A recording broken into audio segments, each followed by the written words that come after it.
6 September is a close holiday, then September 5th. जनाब speaker, कल जिस तरीके से जिक्र किया है ख्वाजा आसिफ साहब ने, कल भी ख्वाजा आसिफ साहब बाहर गए थे।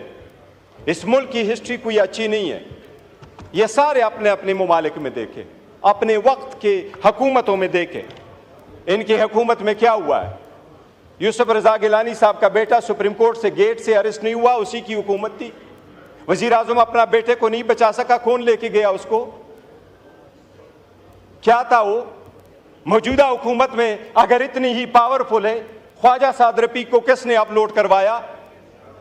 अगर ऐसा ही है तो राजा साहब से मैं पूछता हूं, राजा साहब, आपकी पार्टी वजीर आजम के हटाने के बाद जब CEC की मीटिंग हुई है, जनाब डिप्टी स्पीकर आपको अच्छी तरह मालूम है, रात को यह फैसला हुआ शहाबुद्दीन साहब कल वजीर आजम होंगे। उसके घर लोग चले गए, उसको उठाया, राजा साहब वजीर आजम होंगे। आज बताओ किसने आपको वजीर आजम बनवाया था? आपकी CEC की पार्टी की हकीकत चली थी। बताएं आप, काजमी साहब आपके रिलीजियस मिनिस्टर थे, आपकी ही हुकूमत थी, बताए किसने उसको अरेस्ट करवाया था? आप बचा सके थे? ये ईमान कमजोर होता रहा है। बहुत अच्छी बात हो गई थी, हम इसलिए आगे की तरफ बढ़ना चाह रहे थे। ख्वाजा साहब ने कल प्रोटेस्ट किया था, हमारी वजह से नहीं, मेरे और इसकी कोई तलख कलामी नहीं हुई, मेरी ख्वाजा साहब की कभी तलख कलामी नहीं होती।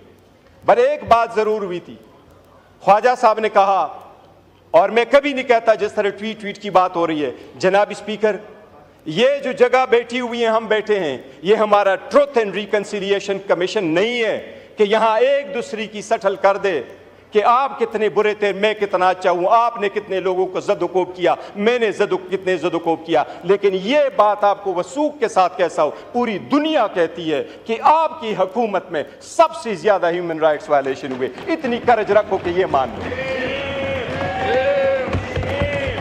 लीडर तख्तदार पे पहुंचते, आपने भुला ना बोठो को, लीडर तख्तदार पे पहुंचते हैं ताकि कौम बचे। वो कहते हैं जुल्म के खिलाफ हमने लड़ना है। जनाब स्पीकर, हम अगर कुर्बानी ना दे, मैं तो फर्स्ट टाइम इस असम्बली में हूं, ख्वाजा साहब तो मेरी उम्र से ज्यादा इस असम्बली में रहे। क्या हमने सीखा है, किस तरीके से आगे बढ़ना है? ख्वाजा साहब को मैंने ये लफ्ज सिर्फ कहा, मैंने कहा ख्वाजा साहब, इस कमेटी में हम बैठे हैं, ये तो हमारी एक प्रपोजल थी, ये प्रपोजल सबसे पहले तो आपके अपोजिशन लीडर ने बनाया है। मैं इस बंदे को बड़ा दाद देता हूं, I am so proud of your legacy Umar, so proud of your legacy. ये लेगेसी है। बताएं 22 साल में एक लफ्ज कोई एक बंदे का निकाले कि इस ईवान से स्पंज हुआ, हम सारे बाहर चले जाएंगे। इस ईवान में जब 22 साल रहा है, एक लफ्ज कोई स्पंज होने वाला बताए। मैंने आपसे कल रिक्वेस्ट की थी ख्वाजा साहब से, मैंने कहा ख्वाजा साहब, हम बड़े दिल खोल के आपके साथ बैठे हैं, हमें स्पॉइलर फिगर नहीं बनना चाहिए, हमें हेट फिगर नहीं बनना चाहिए, हमें अब आइसोलेट करके इस मैटर को रिजॉल्व करना चाहिए, डिफरेंसेस भूलने चाहिए। मैंने इनको ये गुजारिश की कि हमारे पॉलिटिकल अलायंस नहीं है, हमारे पॉलिटिकल डिफरेंसेस कभी एक नहीं हो जाएंगे। We and you could never ever be the same on the same page ever in life, but that doesn't mean we can not resolve the conflict. We got to move forward. मैंने उनको ये कहा कि ख्वाजा साहब, सबसे पहले Nelson Mandela का मैंने उनको मिसाल दी। मैंने कहा नेल्सन मंडेला अपार्थाइड के बाद आया तो उसने सबसे पहला काम जो किया, अपनी बीवी को डिवोर्स किया। लोगों ने उससे पूछा कि 14 साल जेल में रहे, बीवी आपके पास आती रही, वापस आए हो, गवर्नमेंट में जा रहे हो, तो बीवी को डिवोर्स कर रहे हो। उसने उसका जवाब ये दिया कि मैं इसलिए कर रहा हूं कि अपार्थाइड पे मैंने पत्थर रखना है, मैंने आगे बढ़ना है, मैंने कालों से गोरों से इंतकाम नहीं लेना, लेकिन मेरी बीवी के दिल में आगे गोरों के खिलाफ मैंने या बीवी रखना है या अपने अवाम को लेना है। मैं लीडर हूं, मैं अपनी बीवी की कुर्बानी दूंगा, पर मैं अवाम के साथ खड़ा हूंगा। मैंने कहा ख्वाजा साहब, अगर आपका इतना दिल नहीं है कि मिनिस्टर होते हुए आप हमारे ग्रीवियंसेस नहीं सुन सकते, इस वक्त ग्रीवियंसेस हमारे हैं। मेरे मिने के नाम लेकर के कहा कि ये 5 मिने हमारे मिसिंग है, उनकी फैमिली मेंबर्स के साथ क्या हो रहा है, ये अगर आप नहीं हो सकते तो मैंने कहा ख्वाजा साहब, हमारी बड़ी कोशिश है, हम चाहते हैं कि आप सीट पे रहें, लेकिन फिर आपका इस्तेकाक है बेशक आप स्पीकर को कहें आप ये न रहे। जनाब स्पीकर, 2 दिन हम आगे जाते हैं, एक स्टेप आगे जाते हैं, कोई ना कोई पीछे आ जाता है और ये 4 स्टेप बैक हम चले जाते हैं। इसी वजह से क्या हो जाएगा, ये ईमान नहीं चल पाएगा, ये कौम सफ़र हो जाएगी, ये डेमोक्रेसी ख़त्म हो जाएगी, ये स्पेस आपका कोई और ले जाएगा, ये गैर सियासी कुव्वतें आपकी ले जाएगी, ये इंतहा पसंद कुव्वतें आपकी आ जाएगी। ये जिसको आप कहते हैं आइसोलेट करते हैं, अच्छी तरह देख ले कि आप पूरी दुनिया इस बात की गवाही नहीं दे रही कि पाकिस्तान तहरीक इंसाफ इस वक्त 70% अवाम की सपोर्ट है। मैं आपको स्पीकर साहब वसूख के साथ कहता हूं, ये 70% पाकिस्तान वो कैदी 804 के इशारे पे उठता है। याद रखो, उस दिन से डरो जो वो हंगर स्ट्राइक पे गया, और अगर उसने इशारा किया कि सड़कों पे आ जाओ तो बांग्लादेश को भूल जाओगे।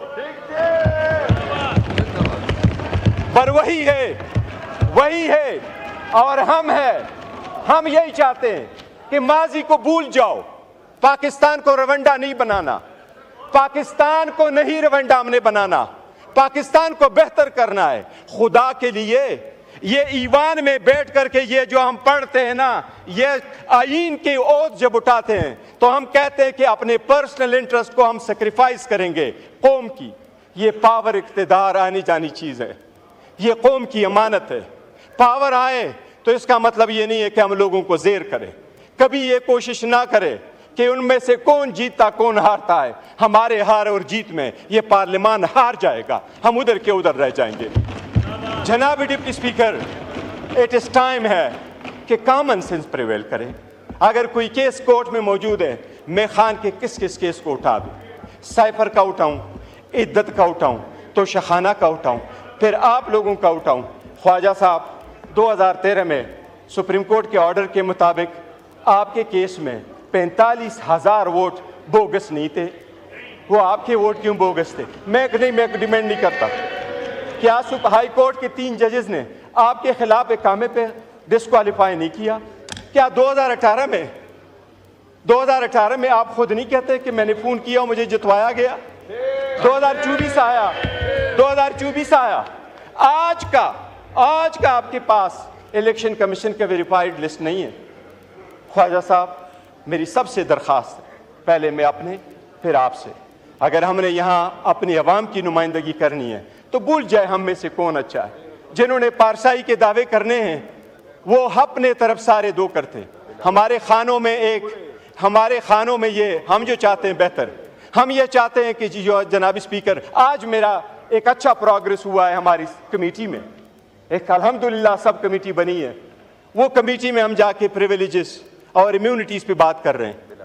मैंने सारी बातें की, मैंने उनको कहा स्पीकर साहब, मैंने ये जिक्र किया, कहा ये कि इम्यूनिटी के लिए रखो, MPA मिनेस के लिए कि 15 दिन पहले अरेस्ट नहीं होंगे, 15 दिन बाद अरेस्ट नहीं होंगे।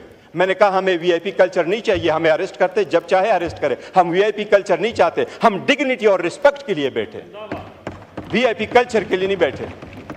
हमें स्पेशली ना खड़ा करो कि आपको VIP पास इशू, आप एयरपोर्ट में चले जाओ, हम क्यू में खड़े होंगे अमेरिकन की तरह, हम जाएंगे ब्रिटिश की तरह, हम सारे जाएंगे। जनाब स्पीकर, एक नई शुरुआत की ज़रूरत होगी अगर मुल्क को बचाना है। अगर हमने किसी थर्ड फोर्स को ये पावर नहीं देना तो एक स्टेप बैक भी जाना पड़े तो हमें जाना होगा। हमने करना अगर है तो मैं ख्वाजा साहब बस इनफ, हम चाहते यही है कि डिफरेंसेस रिजॉल्व करें। अगर एक दूसरे को ये दिखाएंगे कि किसका कितना रोल था, तो हमरी कभी कभी लफ्ज़ इस्तेमाल नहीं करता वो हमाम का, लेकिन इसमें किसी की हालत अच्छी नहीं है।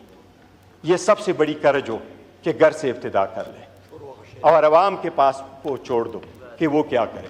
इसका सारा फैसला जो है ना तारीख करेगी, पब्लिक हमें जज करेगी, और ये दिन ज़रे गुजर जाते हैं, वक्त आएगा आवाम हमें जज करेगी who is on the right side.